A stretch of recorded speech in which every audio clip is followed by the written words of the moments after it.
HDFC bank थोड़ा सा stable हो रहा था 1600 के ऊपर। Institutional data for the day बहुत शानदार है आशीष। 1383 करोड़ रुपए की FIs की बैंक, 392 करोड़ रुपए का DI से कैश, भरपूर कैश आया कल। और एक और चीज अच्छी है, जो चीज कल ये रिफ्लेक्ट कर रही थी कि हम इस रेंज से इजेक्ट करने वाले हैं पॉसिबली बुधवार को या गुरुवार को, वो डेटा और भी बेहतर है। 806 करोड़ रुपए का इंडेक्स बाय किया उन्होंने, करीब 14,333 कॉन्ट्रैक्ट लॉन्ग गए इंडेक्स पे। स्टॉक फ्यूचर्स में करीब 1893 करोड़ रुपए की बाइंग हुई, 17,000 कॉन्ट्रैक्ट लॉन्ग किए।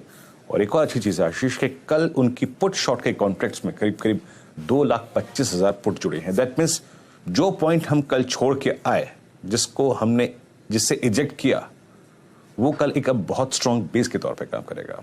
क्या लिखे आता हूं आपकी स्क्रीन पे 3 स्ट्राइक्स। ये 2,25,000 पुट बेचना यही क्रक्स है आशीष।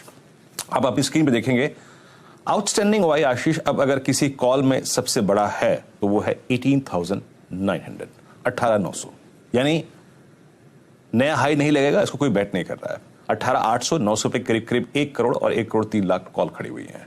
पर अच्छी बात है आशीष कि कल जैसे हम जो कमेंट्री में कह रहे थे कि 708, 18,708 ये टिका तो इसके बाद शॉर्ट कवरिंग आएगी। उस मूव के बाद 18,700 पे भी पुट राइटिंग विजिबल है और 18,600 पे तो पुट राइटिंग है ही। बट याद रखिएगा फॉर दिस इवेंट RBI की पॉलिसी, क्रेडिट पॉलिसीज के लिए भी बेस आशीष हमारा 18,600 पर ही रहेगा। इसको डिफाइन करना इसलिए जरूरी है क्योंकि प्री पॉलिसी पोस्ट पॉलिसी एक डिप आता है अमूमन।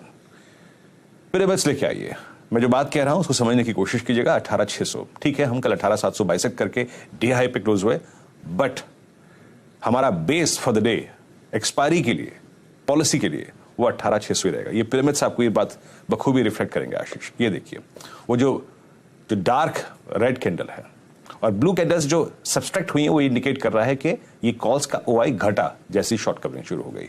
मेरी अप्रोच क्या रहेगी, याद रखिएगा प्री पॉलिसी और post policy, any dip towards base 1, that is आप स्क्रीन पे पहले बेस 1 रखिएगा 671, 629, इस बेस 1 के डिप को आशीष डेफिनेटली बाय करिएगा। और सेकंड थॉट क्या है, जैसे कि कल क्या हुआ, कल डिप नहीं मिला बट निफ्टी ने स्ट्राइक किया अपने फर्स्ट पिवट पॉइंट को 18,649 और उसके बाद चला गया ऊपर।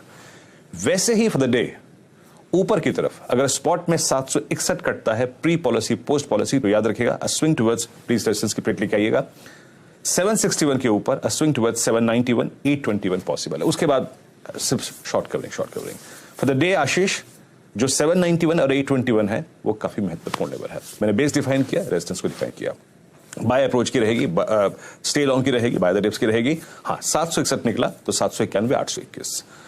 निफ्टी बैंक प्री पोजिशनिंग बिल्कुल ठंडी, रत्ती भर नहीं चला कल, और हाँ थोड़ा डिप आया तो वहां से स्विंग अच्छा दिया इसने, थैंक्स टू HDFC बैंक। और एक्सिस बैंक ने तो खैर मूव दिया ही। आज के लिए आशीष अगर आप पिरामिड्स को देखें तो 44,500 की कॉल एक सब्सटेंशियल OI होल्ड करती है, प्लस 44,300 की कॉल भी एक सब्सटेंशियल OI होल्ड करती है, और पुट्स में 44,000 की पुट और 44,200 की पुट काफी स्ट्रॉन्ग OI होल्ड करती है। जरा बेस लेके आइए, देखिए पॉलिसी का वर्डिक्ट आएगा, उनकी कमेंट्री होगी। इस पूरे दौर में आशीष बेस 1 को प्लीज मॉनिटर करिएगा। 44,040 बहुत दूर नहीं है कल की क्लोजिंग से, और 43,875 that is rising 20-day exponential mega, इसको रिस्पेक्ट कीजिए। जब तक बेस 1 है नो कोई फियर नहीं है, डिप को बाय करना है। और बेस 1 प्लस 50-60 पॉइंट्स इस पर नजर रखिएगा, इसको बाय करना है। But on the higher side Ashish, क्योंकि 44,300 पे कॉल राइटर है, 44 उसको थोड़ी रिस्पेक्ट भी देनी है। अगर उसका जोन कट गया, पोस्ट पॉलिसी है प्री पॉलिसी 340 और इसके ऊपर सस्टेन हो गया, तो याद रखिएगा स्विंग टुवर्ड्स 460, 510 जरूर मिलेगा। और जिसे कहते हैं ना एक्सपायरी रेटेड स्विंग, वो आएगा 510 के ऊपर। अगर ड्यूरिंग द डे चाहे वो ओपनिंग हो, चाहे मिड सेशन हो, या फिर स्पेशली क्लोजिंग हो आशीष, या पॉलिसी हमारे फेवर में रही, 510 के ऊपर अगर सस्टेन हो गए तो 200-250 पॉइंट